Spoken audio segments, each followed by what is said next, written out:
पीछे जो इस वक्त आपने हिमालय का एक खूबसूरत नज़ारा देखा, इस वक्त मैं करछी गांव में हूं। जोशीमठ से करीबन 15 किलोमीटर तपोवन की तरफ आने के बाद मैं यहां पहुंचा हूं। जोशीमठ आपदा से जूझ रहा है और इसकी मार सिर्फ जोशीमठ के लोगों में नहीं पड़ी है। तपोवन ये पूरा का पूरा वो इलाका है जो कि गेटवे ऑफ हिमालय कहा जाता है। यहाँ से करीबन आधा दर्जन से ज़्यादा ट्रैक सिर्फ इसी गांव से होकर के गुजरते हैं।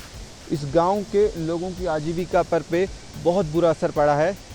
औली में भी पर्यटक नहीं पहुंच रहे हैं और करछी गांव के जो ट्रैकर्स हैं उनके ऊपर पे भी इसकी भारी मार पड़ी है। इस वक्त जहां विंटर ट्रैक के चलते ये जगह आबाद हुआ करती थी, इस वक्त जो है इस पूरे के पूरे इस बियाबान में कोई नज़र नहीं आ रहा है और लोग जो हैं वो खासे परेशान हैं। एक कॉटेज में मैं रुका हुआ हूँ, एक होम स्टे है, ग्रीन हिल नाम है इसका। और किस तरीके से लोग यहाँ परेशान हैं, यहाँ हम इन तमाम चीज़ों को जानने की कोशिश करेंगे।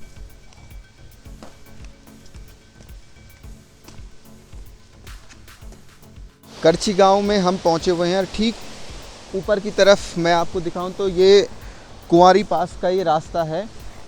1902 में जब ब्रिटिश हुकूमत में वायसराय लॉर्ड कर्जन जब उत्तराखंड आए थे तो वो यहाँ की खूबसूरती के इतने मुरीद हुए कि उन्होंने अल्मोड़ा के ग्वालदम से होते हुए 200 किलोमीटर लंबा एक ट्रैक जो है वो यहाँ तक के लिए बनाया, जिसे लॉर्ड कर्जन ट्रैक के नाम से भी जानते हैं। और इसी ट्रैक में ना जाने कितने छोटे छोटे ट्रैक निकलते हैं और इन छोटे छोटे ट्रैक से सिर्फ ग्वालदम ही नहीं, पूरे के पूरे वाण, सुतोल, कनोल होते हुए ये तपोवन के जितने लोग हैं इनकी आजीविका चलती है।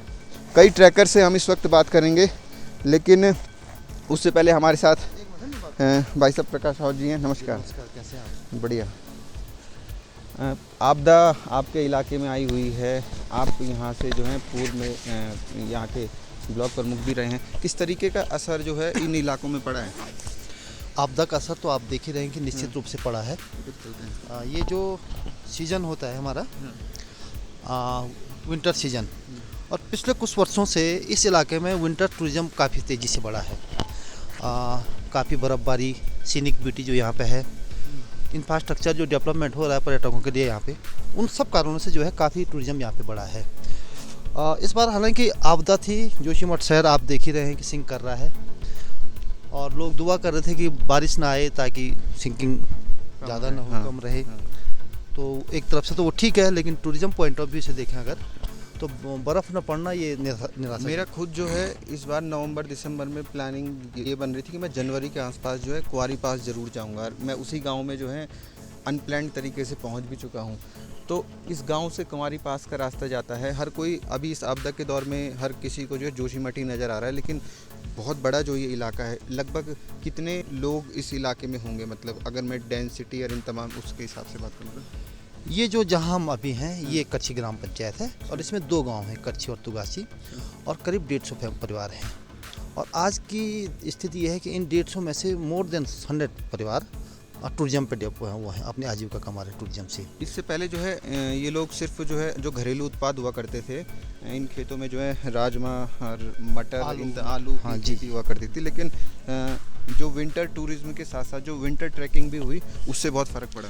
बहुत ज़्यादा फ़र्क पड़ा। आप देख ही रहोगे यहाँ इस गांव में भाई करीब 25-30 होम स्टे हैं अच्छी क्वालिटी का, रोज़ बन रहे हैं, आप देख ही रहेंगे आसपास।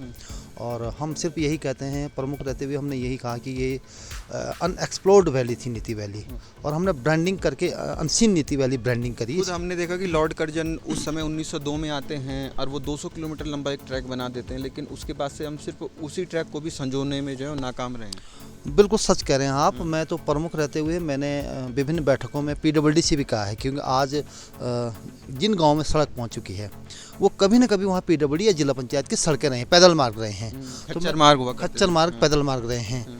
मैंने उनसे कहा है कि आपके जितने भी पैदल मार्ग हैं वो आपके पास रिकॉर्ड में हैं, आप उन मार्गों को भी संरक्षित रखें, उसको ट्रैकिंग रूट के रूप में संरक्षित करके रखें, ताकि वहाँ भी हम टूरिज्म को दे सकें। विभिन्न गाँव में होम स्टे बना करके वहाँ टूरिज्म के लिए ट्रैक रूट हम डेवलप कर सकें।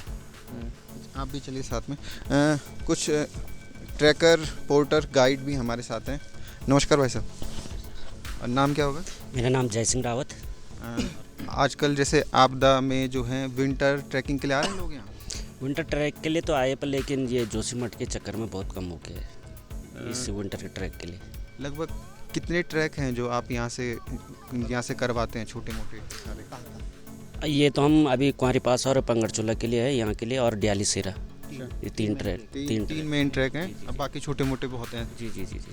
तो अगर मैं कुंवारी पास की बात करूं तो यहाँ से लगभग जो है कितना किलोमीटर का वो ट्रैक पड़ता है? यहाँ से आपका लगाओ 14 किलोमीटर। 14 किलोमीटर के आसपास। इसमें कितने दिन का वो ट्रैक रहता है? 14 जाना 14 आना। 25 के आसपास पड़ जाता है, 25 किलोमीटर के आसपास, और 2 दिन का होल्ड होता है। 2 दिन का होल्ड। पहला दिन आकड़ो गट्ठा जाते हैं, first camp side, second camp side पड़ता है आपका खुलारा में। फिर तीसरे दिन हम जो है कुआने पास कंप्लीट करके खुलारे में आते हैं, और चौथे दिन हमारा डाउन जोशीमठ हो जाता है। जोशीमठ जाओ या फिर करची में रुको। तो अभी तक जो है वो पिछले साल कितने टूरिस्ट आए होंगे? लगभग 400-500 तो आए होंगे पिछली बार, ज़्यादा ही आए होंगे। मतलब एक 2 महीने की बता रहा हूँ मैं, मतलब ये दिसंबर जनवरी की बात कर रहा हूँ मैं। वैसे 7-8 महीने तो चलता रहता है, 7-8 महीने चलता है ट्रैक यहाँ। 2 महीने छोड़ के जब बरसात शुरू होती है उस टाइम पे वैली ऑफ फ्लावर्स चलता है, बाकी सारे महीने यहाँ चलते हैं। तो जैसे मतलब जो सीजन में तो आप लोग जो है आपकी सब्जी दालें वगैरह होती हैं, उससे आपका जो है उसी से भरण पोषण हो जाता है। फिर सेब भी आप लोगों ने बागवानी शुरू करी है। विंटर ट्रैक इस बार पूरी तरीके से ठप ही मान करके चलो। तो आज आजीविका का क्या साधन बचा हुआ है अभी? मेन तो वही था आजीविका साधन कि ट्रैक चले तो हमारा भी हो जाए कुछ। पर इस बार जो जोशीमठ की ज़रा भूत दशा की वजह से ट्रैकर मतलब जो बुकिंग थी वो कैंसिल कर दी उन्होंने। ट्रैक थे वो सारे कैंसिल हो गए। आप ये लगाइए कि एक टूरिस्ट के पीछे एक गाड़ी वाला, मान लो वो टूरिस्ट अपनी गाड़ी से भी आ रहा, तभी भी लोकल गाड़ी वाला, फिर वहाँ से उसका सामान ले जाने वाला घोड़े खच्चर वाला, फिर होम स्टे वाला, गाइड, पोर्टर, इतने लोगों का रोजगार जुड़ा होता है। और वो सब, हाँ, हेल्पर, वो सारे, और कुक अलग से होते हैं। अब तो एक्सपर्ट है हमारे यहाँ पे, काफ़ी लोग ट्रेनिंग भी लिए हुए हैं, एक्सपोजर लिया हुआ है, तो काफ़ी अच्छी सर्विस प्रोवाइड यहाँ पे कर रहे थे। तो सब लोग अभी उसमें है, क्राइसिस में। इससे जुड़े हुए हैं, हम ट्रैकिंग से जुड़े हैं। तो पर एक दिक्कत है हमें, ये क्षेत्र तो हमारा है पर बाहर वाले ज़्यादा आते हैं, उन्हें ज़्यादा लाभ मिलता है, हमें कम मिलता है। कहने का मतलब ये है कि यहाँ पे जो जितने भी ट्रैकिंग और ये कैंपिंग जितने भी ऑर्गेनाइज करवा रहे हैं, ये मोस्टली आज की डेट में ये बेंगलोर, दिल्ली, पूना, यहाँ की कंपनियाँ, या देहरादून की भी बहुत कम है, शायद देहरादून की तो शायद है भी नहीं, इंडिया हाइक्स वगैरह बहुत बड़ी बड़ी कंपनी ये करवा रही हैं। तो एक्चुअली क्या है कि यहाँ के टूरिज्म का जो रेवेन्यू का मोस्ट पार्ट है वो उन कंपनी के पास जा रहा है, जबकि सारा काम ये करें, वो सिर्फ बुकिंग करते हैं ऑनलाइन, वो सिर्फ बताते हैं बढ़िया बड़ा सा वेबसाइट वगैरह बना करके हम ये सर्विस दे दें, सारा लिंक यहाँ के लोगों से है। तो कहने का मतलब है कि वो पैसा सारा मोस्टली उसका 50% के आसपास वहाँ जाता है और 50 यहाँ खर्च होते हैं। वो स्मार्ट वर्क करते हैं, हम हार्ड वर्क करते हैं। वो स्मार्ट वर्क है, हमारा हार्ड वर्क है। फिर हार्ड वर्क के लिए कम मिलता है और स्मार्ट वर्क के लिए ज़्यादा मिलता है। उनका दोष नहीं है ना उसमें। देखो आप लोगों को धीरे धीरे यहाँ पे भी ना हमें ऐसी कंपनियाँ रजिस्टर करनी पड़ेगी जो वर्ल्ड वाइड सर्विस दे सके यहाँ बैठे बैठे, और ये हुआ है, शुरू कर रहे हैं कुछ लोग, ये होगा धीरे धीरे। तो उनका दोष नहीं, वो अपना काम कर रहे हैं, क्या दिक्कत है। जिस दिन हम लोग यहाँ पे शुरू कर देंगे तो वो खुद ही किनारे हो जाएंगे या कहीं और करेंगे। वही, क्योंकि जो है खुद अगर इतिहास के पन्ने भी हम पलटे तो 1902 के बाद से हम कोई नए ट्रैक यहाँ पे डेवलप नहीं कर पाए। वही जो लॉर्ड कर्जन ट्रैक से रिलेटेड ही जो पैरेलल ट्रैक थे, उन्हीं ट्रैक्स पे अभी भी काम हो रहा है। लेकिन यहीं से मैं अगर आगे की बात करूँ तो जो बम्पा और जो ये गंगी, ये जो गांव पड़ते हैं, इनकी तुलना सीधे तौर पे स्विट्ज़रलैंड वगैरह से भी की गई है। वही बिल्कुल सही कहा आपने, हमने तब भी कहा है, हम हमेशा इस बात को कह रहे हैं कि जो ट्रैक है उनका संरक्षण भी होना चाहिए। हमने फॉरेस्ट से सवाल किया कि आप एंट्री फीस लेते हैं वहाँ जाने की, उस पैसे का आप सदुपयोग कहाँ पे करते हैं? आपने क्या कोई जैसे पानी के रिसोर्सेज हैं, आपने कोई गाइडलाइन बताई है कि इन रिसोर्सेज को कैसे हम सस्टेन करके रख सकें? वेस्ट मैनेजमेंट कैसे होगा ट्रैकिंग कैंप में या ट्रैकिंग रूट पे वेस्ट मैनेज, क्या आप इसकी ट्रेनिंग देते हैं? अगर नहीं देते तो फिर पैसे क्यों लेते हैं आप? वो तो हमारी जो यहाँ पे लोकल जो टूर ऑपरेटर हैं वो इन सब लोगों को गाइड करते हैं, इसके साथ भी कि सर्विस कैसी दें, उसके साथ भी कि हम नेचर के साथ अपना वो कैसे सामंजस्य बनाए रखें, इसकी भी ट्रेनिंग दी जाती है इन लोगों को। इनको पता होता है कि वेस्ट मैनेजमेंट कैसे करना है, पानी के स्रोतों का संरक्षण कैसे करना है, कचरा नहीं फेंकना है, प्लास्टिक साथ में वापस लाना है, ये सब लोग ट्रेन है उस बात को। क्योंकि ये गौरा देवी की भी धरती और प्रकृति से लगाव है। जी बिल्कुल बिल्कुल, इस बारे में यहाँ पे लोग ये सब गाइड वगैरह टूर ऑपरेटर अवेयर है और बहुत अच्छे से कर रहे हैं इसको। ये उसमें भी आता है नंदा देवी देवी जो फॉरेस्ट हाँ उसमें तो हम विशेषकर सबसे पहले साफ़ सफाई का ध्यान रखते हैं जो भी। की मैं बात करूँ तो ये कौन सी वाली होगी? ये तो नंदा घुंगटी बोलती है बुक्याल कोटी है ये। हाँ इसके पीछे पड़ता है नंदा घुंगटी। नंदा घूमटे हाँ अब ये सामने आपका द्रोणागिरी पर्वत हो गया। द्रोणागिरी है ना? हाँ अब ये सामने दिख रहा है आपका, ये आपका बड़े बरमल।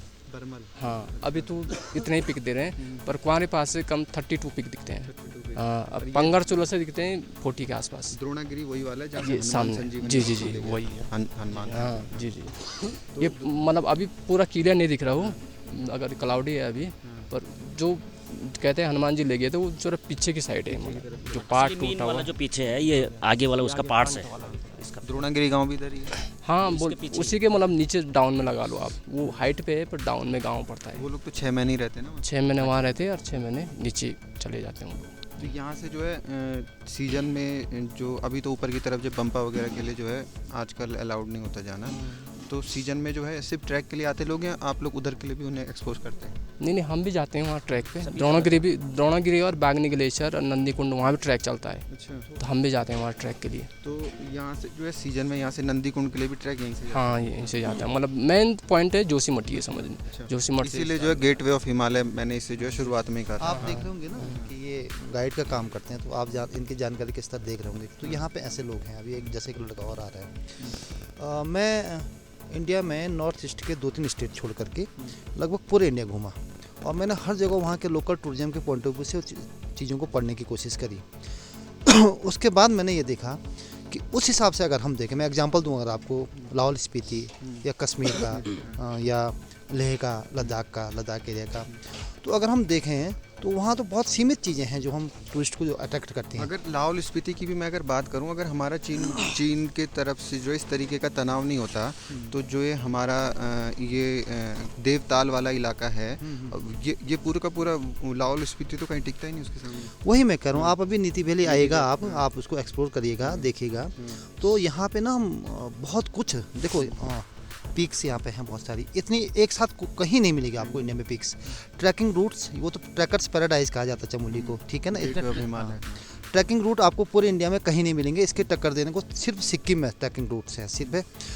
हमारे पास कैंपिंग साइट्स बहुत सारी हैं, नेचुरल ब्यूटी बहुत सारी हैं। जैसे आप लद्दाख में जाओगे तो लद्दाख में आपको कुछ भी नहीं मिलेगा, बहुत आप 1 दिन 2 दिन के बाद बोर हो जाओगे, यार ये क्या हिमालयन डेजर्ट। हाँ कल्चरली हम इतने रिच हैं, धार्मिक स्थल, मंदिर, पौराणिक, ऐतिहासिक इतने यहाँ पे हैं कि अगर हम पैकेज बनाएं तो एक टूरिस्ट जिसके पास टाइम हो, हम उसको 1 महीना बहुत आराम से यहीं घुमा सकते हैं, वो बोर भी नहीं होगा। 1 महीना बता रहा हूँ मैं, ये भी शायद कम बता रहा हूँ मैं, इतनी चीज़ें यहाँ पे हैं एक्सप्लोर करने के लिए। कल्चर आप देखेंगे, इतनी छोटी छोटी चीज़ें हमारे गांव में हैं। जब हम होम टूरिज्म की बात करते हैं तो हम अपने सारे रिचुअल्स, हमारे शादी ब्याह, हमारी खेती बाड़ी, इवन जब हम देवता वगैरह पूजते हैं, इवन हमारे जो भूत प्रेत वगैरह पूजने वाले जो सारे हैं, उनको सबको हम इवेंट बना करके उससे भी पैसा बना सकते हैं। यहाँ के लोग, हम टूरिस्ट को लाएँ, उनको एक स्पेस मुहैया कराएँ बैठने का, देखने का, एक मिनिमम मतलब नॉमिनल जो होता चार्ज करें, वो देने को तैयार है उन सब चीज़ों को, उसमें हम उनको शामिल करें शादी ब्याह वगैरह में। तो इन सब को हम इवेंट बना सकते हैं और इससे रेवेन्यू जनरेट कर सकते हैं। वही जो भाई ने भी कहा कि हार्ड वर्क जो है यहाँ पहाड़ के लोग कर रहे हैं और स्मार्ट वर्क बाहर के लोग कर रहे हैं, और जो रेवेन्यू जनरेट होना चाहिए था वो नहीं हो पाया। एक चीज़ मैं यहाँ पे ये भी जोड़ना चाहूँगा कि हम लोग बहुत समय से जो है सर्किट बनाने की बातें कर रहे हैं, लेकिन भगवान जाने कहाँ तो वो सर्किट हैं। वही 1902 के ट्रैक को हम अभी तक उसी के सहारे जी रहे हैं। वो तो शुक्र है कि अंग्रेज़ों ने जो है इस खूबसूरती को जाना, समझा, परखा और 200 किलोमीटर लंबाई के ट्रैक बनाया जो सीधा गढ़वाल कुमाऊँ दोनों को फ़ायदा पहुंचा रहा है। इसी तरीके से डिस्क्रिप्शन में मैं यहाँ का लिंक भी दूंगा और सभी भाई लोग के नंबर भी उसमें हम लोग डालेंगे, ताकि लोग जो हैं वो इस Himalayan beauty gateway of Himalaya Joshimath की तरफ अगर आएँ तो सस्ते दर पर पे आप जो है ये तमाम चीज़ें कर सकते हो। जो आप हाईली एक्सपेंसिव पैकेज जो ऑनलाइन आप ख़रीदते हो उससे कम से कम जो है, मैं श्योरिटी के साथ कह सकता हूँ कि 60% उससे कम में जो है आप लोग यहाँ पे ये तमाम चीज़ें एक्सप्लोर कर सकते हो। अगर आपको 200 किलोमीटर का ट्रैक भी करना होगा पूरा का पूरा, अगर ग्वालदम से लेकर के और सीधे तपोवन तक का, तो वो भी जो है अगर ऑनलाइन आप चेक करोगे तो वहाँ लगभग 50,000 या इससे भी ऊपर के पैकेज दिए होंगे, तो वो भी आप जो है 25-30 के आसपास में मोटा माटी इतने हिसाब में आप ये तमाम चीज़ें कर सकते हैं। तो तपोवन आपदा का असर जो है ये जोशीमठ आपदा का असर तपोवन पे भी पड़ा है। इसी तरीके से तमाम चीज़ों को, तमाम पहलुओं को हम आपको दिखाते रहेंगे।